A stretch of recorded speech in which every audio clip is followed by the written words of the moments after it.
Mr. President, at this juncture, the distinguished gentleman from the great province of Tarlac and Rizal, Senator Rodante Marcoleta, is seeking the floor to deliver his privileged speech. I move that he be recognized, Mr. President.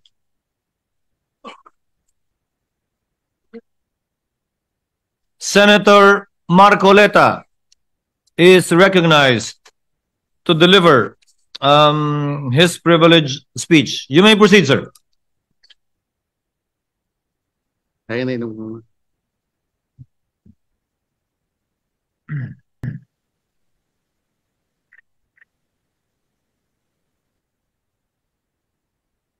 Thank you, Mr. President. Mr. President, I rise on a question of privilege. Today, I believe the entire nation awaits the disposition of the matter in regard to the impeachment complaint filed against the Vice President, Sara Zimmerman Duterte. In the light of the recent but unanimous decision of the Supreme Court,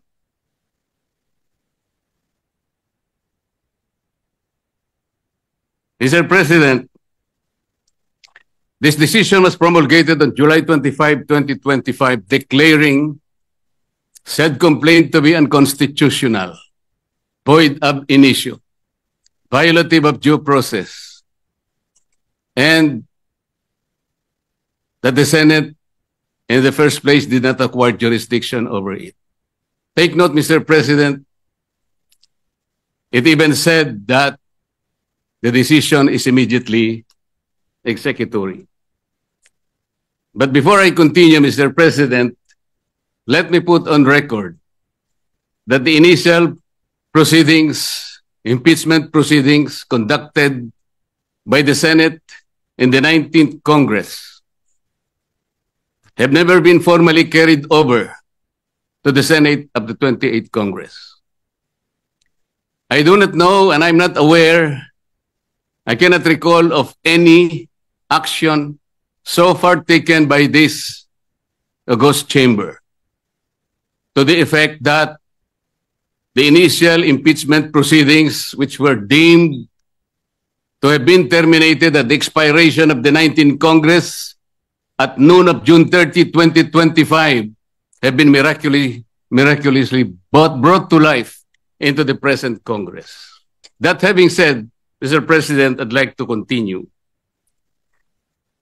Mr. President, the decision of the Supreme Court did not dwell on the intrinsic merits of the impeachment complaint filed against the Vice President.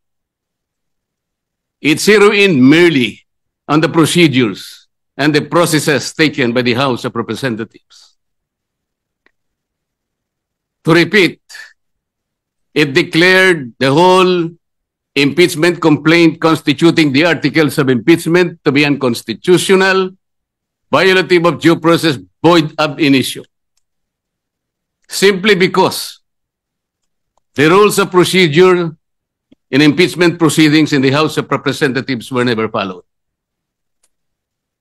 And they violated the one-year ban on multiple impeachment complaints as prescribed under Article 11, Section 3, Paragraph 5, which says that no impeachment proceedings shall be initiated against the same official more than twice within a period of 1 year.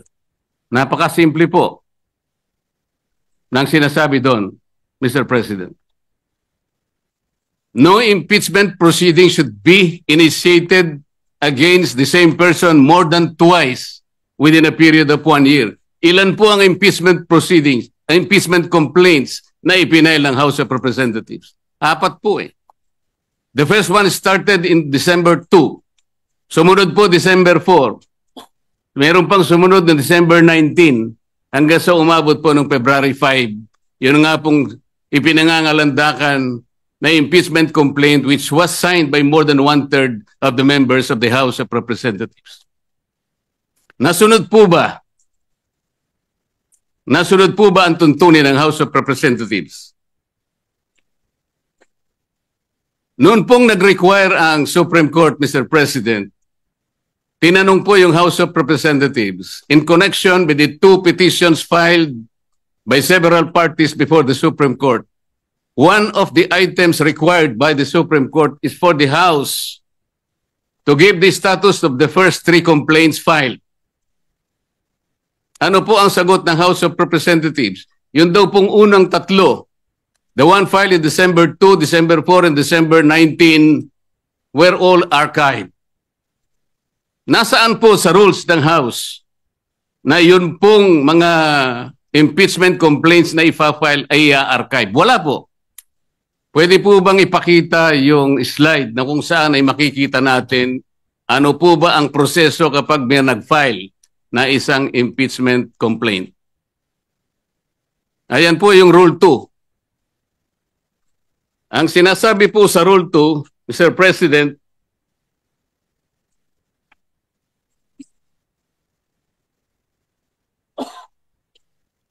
hindi sa Rule 3, sa Rule 3.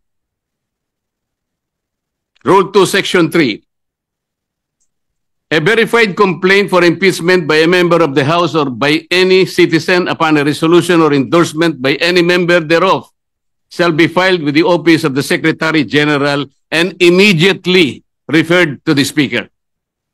Bakit hindi po nasunod ang tuntunin na ito, Mr. Speaker? Kailan po ni-refer ng Secretary General sa opisina ng Speaker yung impeachment complaint dated December 2, 2024? Kailan po ni-refer ng Office of the Secretary General yung impeachment complaint na i-file noong December 4? Wala po silang sagot. Kailan po ni-refer ng Office of the Secretary General yung impeachment complaint that was received on December 19? Wala po silang sinasabi. Kung titingnan po natin ang sagot ng Solicitor General in behalf of the House of Representatives, ang sabi po nila, the Secretary General diligently referred simultaneously all the impeachment complaints to the office of the Speaker on February 5, 2025. Immediately po ba yan, Mr. Speaker? December 2, December 4, December 19, at isinama po yung February 5, all of them were simultaneously referred to the office of the Speaker on February 5. 2 buwan po ang kanyang ginugol para lang i-refer sa office of the Speaker. Ano po ang immediate doon? Wala po. Wala po silang sinunod. Wala silang ni-refer at ni-refer nga po delayed. Nung ma-refer po, ang sabi po ng Solicitor General, the 4 impeachment complaints were included in the order of business doon po sa session number 36. You will note, Mr. Speaker, hindi po niya ibinigay bilang annex yung order of business in section number 36. Ang kanya pong ipinakita ay yung journal number 36. Bakit po? Sapagkat hindi totoo na yung 4 na impeachment complaints were included in the order of business. Mr. President, I have a copy of the order of business, session number 36. And I will deposit a copy to the office of the Senate Secretary for everyone to see and examine for themselves kung talagang in-include nila sa order of business. Wala po. Saan po nila in-include? Doon sa journal. Iba po yung journal sa order of business. Alam po niyo kung bakit lang nalagay sa journal, Mr. Speaker? Idinagdag po nila as additional reference of business. That is not the requirement of the Constitution. Pwede po ba nating makita yung slide, ano yung sinasabi po ng Constitution?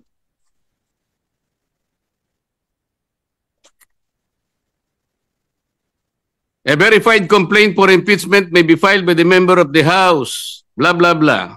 Ang sinasabi po rito,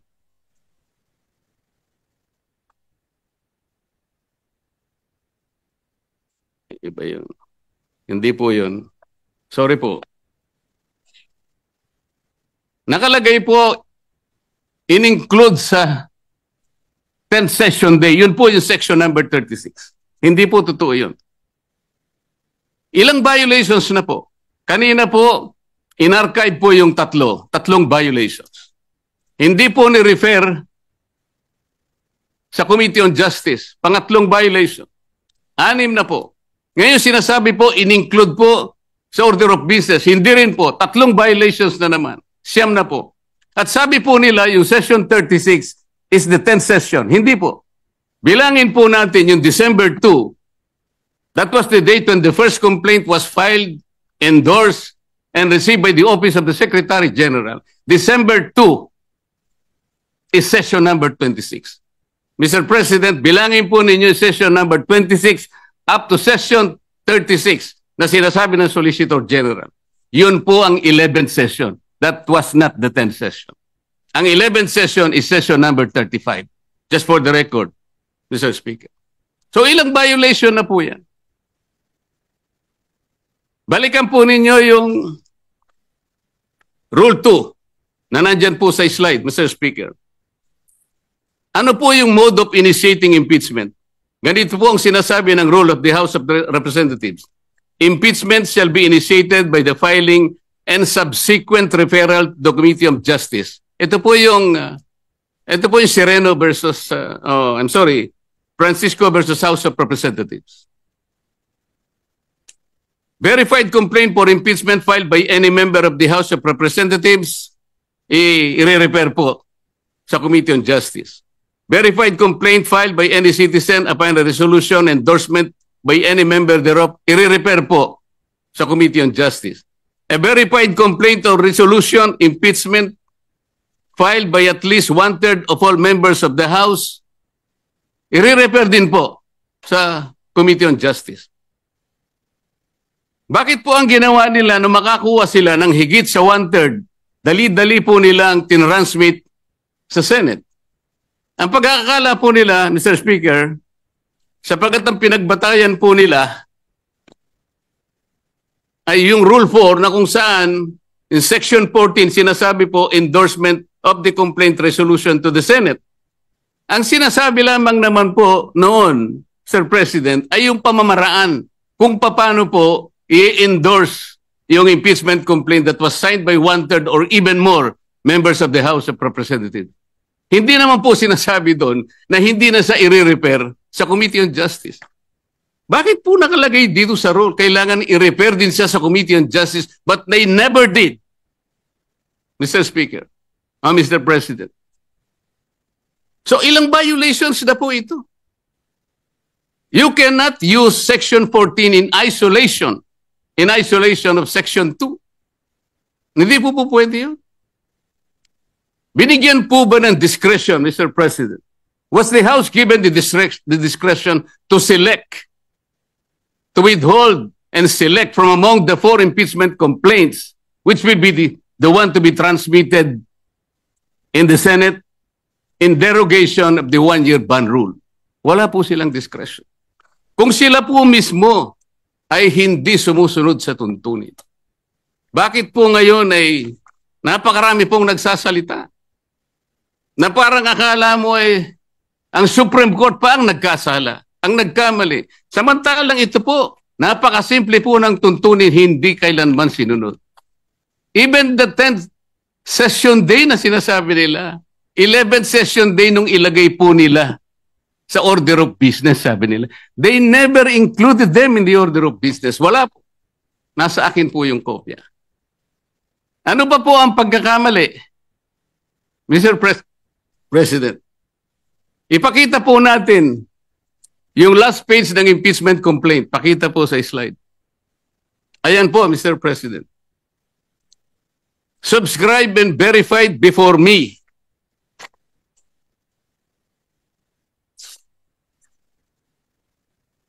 Sabi po ng Secretary General. Tambayin kopya ko rin.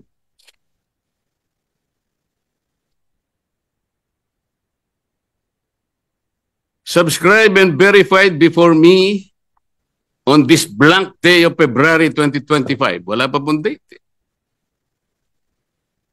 Ito po ba ang verification, Mr. President? Hindi po. Ang verification po ay nakasaad po sa mismong tuntunin ng House of Representatives. Balikan po natin ang Section 3. Ano po ang sinasabi? Section 3, Paragraph 2. An impeachment complaint is verified by an affidavit that the complainant has read the complaint and that the allegations therein are true and correct of his personal knowledge or based on authentic records. At the very least, yun ang dapat na ilagay po. Nakalagay po ba sa verification dito? Ng Secretary General ng House of Representatives? Wala. Ito po'y parang jurat lang sa isang affidavit.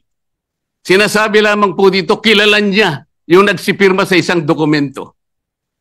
Na ang dokumento ay naglalaman ng 32 pages. This is not the verification required under the rules of impeachment by the House of Representatives. Ang totoo po, kung balikan po natin ang Section 14, nandyan po sa slide. Isinulat na po sa tuntunin kung ano po ang dapat kopyahin nila para magkaroon ng tunay na verification. Hindi pa po nila kinopya. Mr. President, ito po yung contents ng verification na dapat sana yun ang nilagay nila sa complaint. We, sabi po rito, after being sworn in accordance with law, depose and state that we are the complainants in the above entitled complaint or resolution of impeachment, that we have caused the said complaint resolution to be prepared and have read the contents thereof, and that the allegations therein are true of our own knowledge and belief on the basis of our own reading and appreciation of documents and other records pertinent thereto. Kokopyahin na lang, Mr. President. Hindi pa nakopya. Mr. President, alam mo po, nung ako'y grade 4, yung teacher po namin, binigyan po kami ng isang short quiz. I-drawing ninyo kanya yung Bicol region. Siguro po 1963 yun, Mr. President. Yung Masbate, hindi pa kasali sa Bicol region. O hindi, kabisado ko naman po sapagkat mahilig po ako sa social studies, Mr. President. Meron pong dalawang nangungopya sa akin. Yung isa nasa likod, yung nasa kaliwa ko. Yung nasa likod po, nakopya niya pong tunay yung aking drawing. Pinagalitan siya pero ipinasa po sapagkat nakopya niya po yung aking drawing. Yung isa po, nangopya na nga, hindi pa niya nakopya. Ang kinopya po, Masbate. O wala po. Hindi po siya nakapasa. Ano pong ibig ko sabihin dito? Kukopyahin na lang eh. Alam po ninyo sa mga litigation lawyers, practicing lawyers worth their salt. Wala ka lang certification of non-forum shopping, i-dismiss ka ng Supreme Court. Paliwanag po yun. Hindi subscribe yung complaint mo, dismiss ka kagad. Mahigpit po ngayon eh. Ito po, this is an impeachment complaint. You are removing the second highest official of government. Yun lamang pong verification. Sablay na po eh. Ano pong nakalagay dito? Section 3, Paragraph 3. An impeachment complaint required to be verified which contains a verification based on information and belief or upon knowledge or information and belief or lacks proper verification, katulad po nito ngayon, shall be treated as an unsigned impeachment complaint. So pwede pong tratuhin pala ngayon sapagkat wala pong verification. It may be treated as unsigned impeachment complaint. Paano ba yun? Pagkatapos magsasalita po ang napakarami. Alam po ninyo kung, Sir President, kumbaga po sa nagluto ng sinaing, pasensya na po kayo kung kinakailangan ako po'y gagawa ng pagkahalin tulad, ano. Ang impeachment complaint po ay parang sinaing na niluto ng House of Representatives. Hilaw po eh. Hilaw na hilaw. Ano po yung hilaw sa Bicolano, Mr. President? Hilaw din po yata. Sa Bisaya, hilaw din po. Sa Kapampangan, magadto, Mr. President. Sa Waray po, matagudtod. Sa Ilonggo po, lagdos. Sa Ilocano, marakusol. Sana po tama ang aking pagkaka-pronounce. Ang dami pong nagsasalita, Mr. President. Doon lang po sa House of Representatives, isa pong bagong pasok doon. Ngunit patagal na pong nagserbisyo sa ating bansa. Naging senadora, naging Secretary of Justice, naging chairman ng Human Rights Commission. Alam po ba kung ano sinabi niya sa isang panayam? Ito po, nakuha ko. Harap-harapan na tayong niloloko. Kakaibang korte ito. Sana sa palengke na lang final ang impeachment case.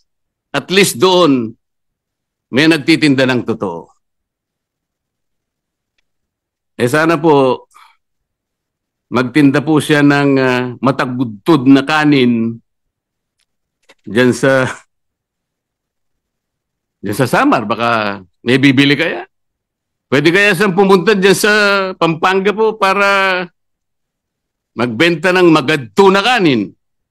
Kung may bibili, baka sakali. Pumunta kaya sa Panay para magbenta ng lagdos na kanin. Wala po siguro, Mr. President.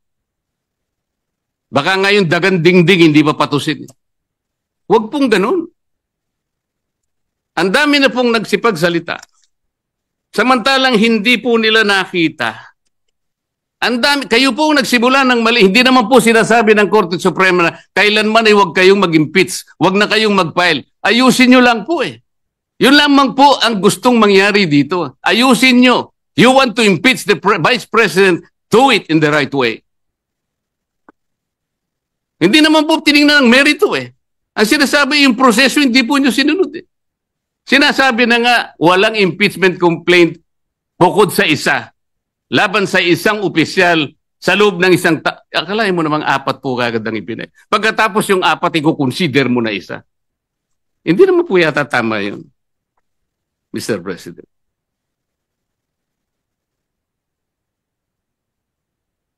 Mr. President,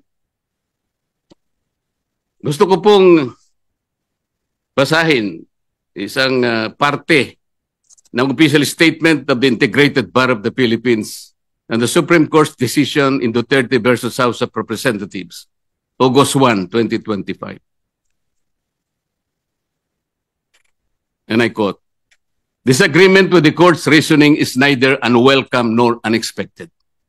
Dissent is not foreign to a democracy. It is essential to its survival.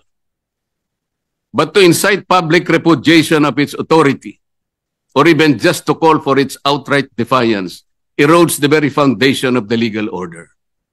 Such actions disturb the equilibrium of powers and imperil the integrity of our democratic institutions, especially when appropriate legal remedies remain available within the framework of our constitutional system. If every adverse ruling becomes an invitation to disobey, the law ceases to be a constraint on power and becomes its casualty. The Constitution does not require agreement. It demands adherence." Ang sinasabi po ng mga ibang kasama natin, magpapile pa naman ng motion for reconsideration.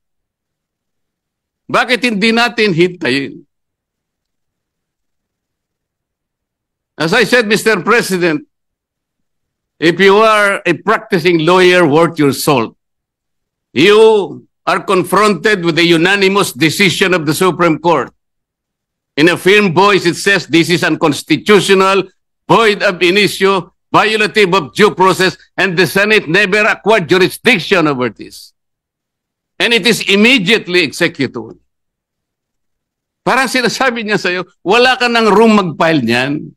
Is anyone expecting that even one soul of the members of the Supreme Court will reverse himself? We cannot depend our action, Mr. President, on the fortunes of litigation. Naalala ko pa nga po doon sa kaso ng Francisco versus House of Representatives.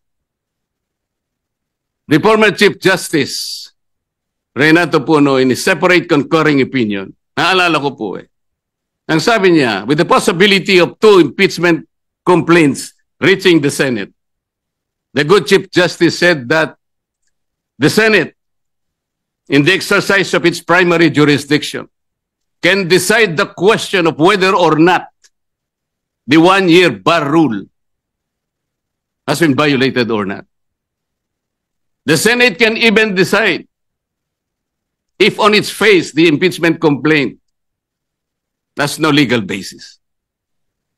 At ang sabi pa po niya doon, Francisco versus House of Representatives, sabi pa niya ron if the Senate finds that the one-year bar rule is violated or that the impeachment complaint has no legs to stand on, that will be the end of the entire controversy. He was saying that let's give all the remedies available to the House and the Senate because of their primary jurisdiction. But when the case is ripe for judicial determination, it was the view of the former Chief Justice that the Supreme Court at that time, and only at that time, when it can speak with great moral authority in order to compel the loyalty, the respect, and the obedience of our people. Mr. President, when the Supreme Court negates the actions of a co-equal branch of government, it does not assert its superiority. Instead, it upholds the supremacy and the dominance of the fundamental law of the land, the Constitution. And so the Supreme Court has already spoken. The last arbiter of law, it says the complaint is unconstitutional, is void ab initio, is violative of due process. The Senate never acquired jurisdiction over this. It is immediately executory. On that note, Mr. President, I respectfully move that the impeachment complaint be dismissed. I so move, Mr. President. Majority Floor Leader. Mr. President, before, Mr. President, we act on the motion of the distinguished gentleman from the great province of Tarlac and Rizal. Mr. President, the motion is not among the privilege motions listed under our Rule 32, Section 90 of our rules. Therefore, Mr. President, it is debatable and may be subject to clarificatory questions. Nonetheless, Mr. President, our movant, Senator Marcoleta, has the floor, and Mr. President, subject to his consent and with his magnanimity, clarificatory questions on the motion may be entertained. In fact, Mr. President, we have some members of the Senate who wanted to interpolate with the permission, Mr. President, of the... What is the pleasure of Senator Soto, our distinguished Minority Floor Leader?